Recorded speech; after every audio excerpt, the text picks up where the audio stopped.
dignity, and an unwavering loyalty to family and country. Chune Sugihara was born here on January 1st, 1900. His mother hailed from a long line of samurai, so his early years were influenced by the Bushido code.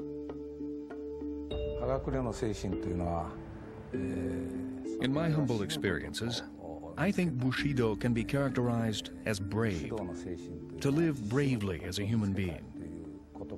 There's a term, Hagakure spirit, in Japan. This means that samurai should find the spirit to die.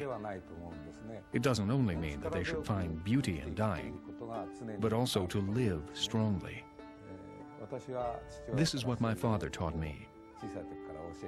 I believe Chune Sugihara had a strong samurai spirit living deep within him.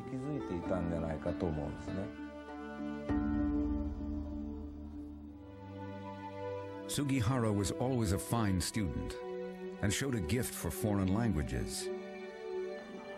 He was also fascinated with foreign cultures. He became an avid baseball player and fan.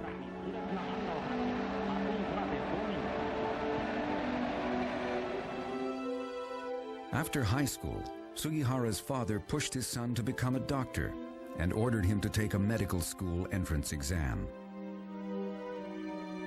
But Chiune's heart was elsewhere, and his courage to disobey authority was evident.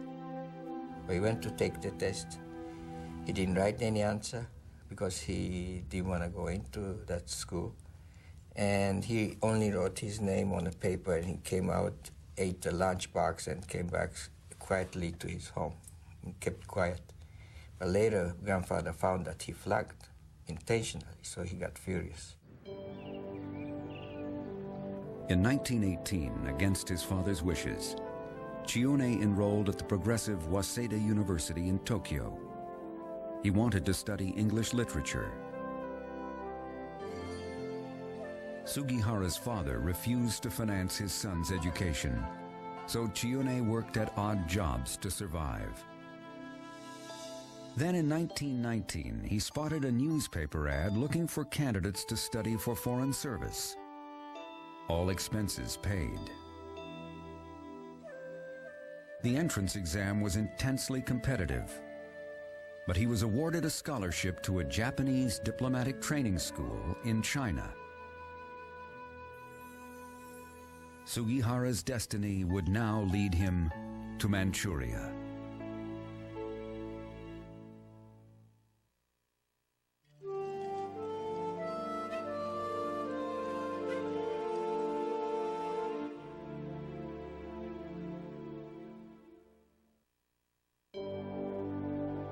In 1919, the Japanese Foreign Ministry founded a school for Russian studies in Harbin, Manchuria. Sugihara was a top student there, quickly becoming an expert in Russian language and culture. He even married a Russian woman. He also learned important moral lessons from the school's founder, Shinpei Goto. 学校の理念としてはですね、後藤新平がですね、Shinpei Goto would lecture us on the philosophy of the school. What he would say was to take care of others, not to be a burden to others, and not to ask for any reward. Those three were the spirit of our school. 見学の精神になったということなんです。 After graduation, Chiune was immediately enlisted by the Japanese embassy in Harbin to gather intelligence about the Soviets. During this time, committees within the Japanese government studied the Jewish people. Could these powerful Jews be of value in their international expansion plans? Many of their conclusions were drawn from anti-Semitic literature they believed to be true.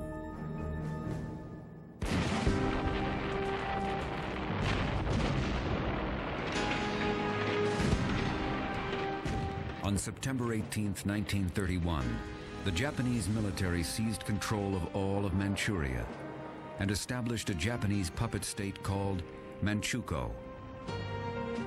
They installed former Chinese Emperor Puyi as the leader of the new nation.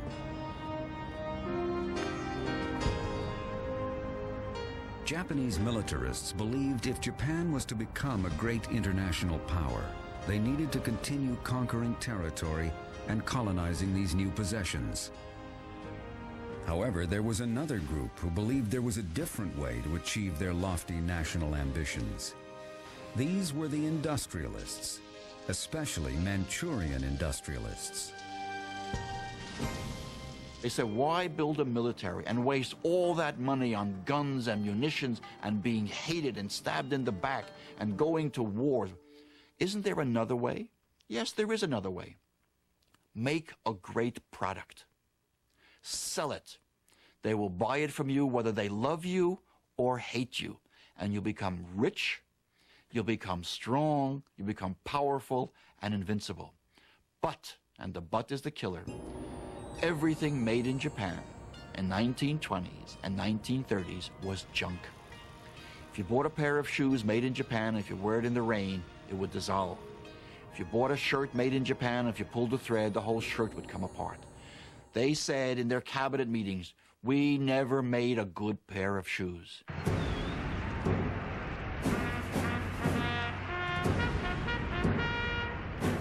Meanwhile, in Europe, Hitler had come to power, and the persecution of the Jews began.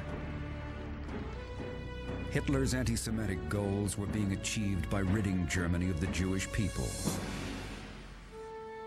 Japan was puzzled by Hitler's approach. The Nazis had lost great minds like Albert Einstein and Sigmund Freud. The Japanese had another plan. Now, Jews in Europe, there's anti-Semitism, there's hate of the Jews. The Japanese could not understand it. Jews are a talented people, an educated people, love the country they live in. Wherever they live, there's always a great deal of culture and economic success. And now Jews are running for their lives. We have a lot of room. We have Manchuria.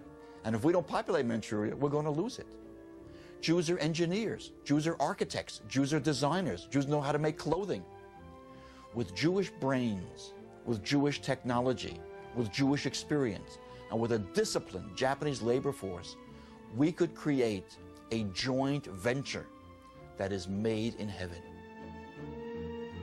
Men like Colonel Norihiro Yasue, Navy Captain Kurashige Inuzuka, and Yoshike Ayukawa, the founder of Nissan and Toshiba, devised top-secret plans to give the Jews a homeland in Manchukuo, and then import as many as 300,000 Jewish refugees to develop the territory. These special committees continued to study the Jews, but the militarists remained in control.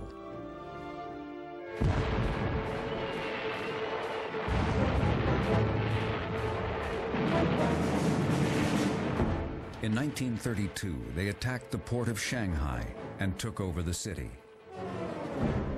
They also sought to gain control of the entire Manchurian railroad system.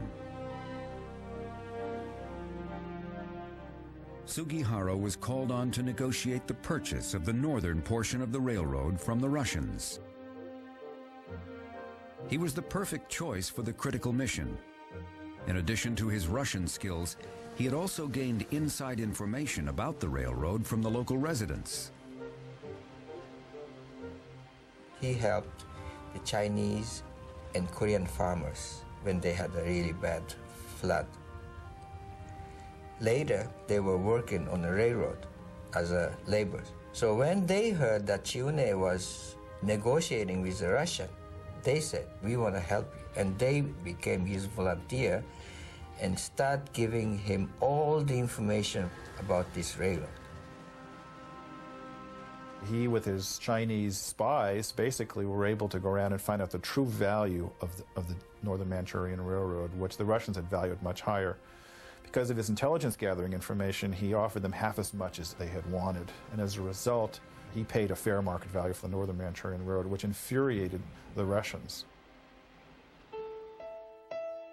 But despite his rising stock within the foreign ministry, Sugihara would soon leave his post in Manchuria. He was the deputy foreign minister in the Manchurian government, which was an extremely repressive occupation of China, where tens of thousands, if not millions, of Chinese were murdered by the Japanese military occupying government.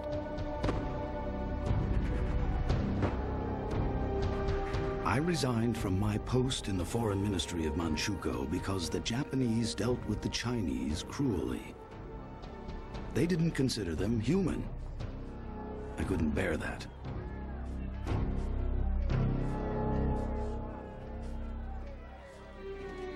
In 1934, Sugihara divorced his Russian wife and returned to Japan. Surprisingly, he was not reprimanded for his stance in Manchuria. The foreign ministry had important plans for a diplomat with Sugihara's talents.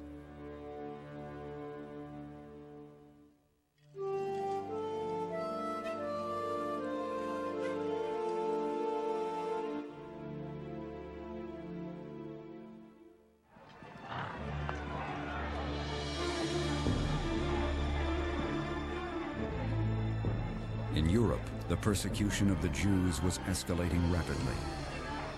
Many wanted to flee.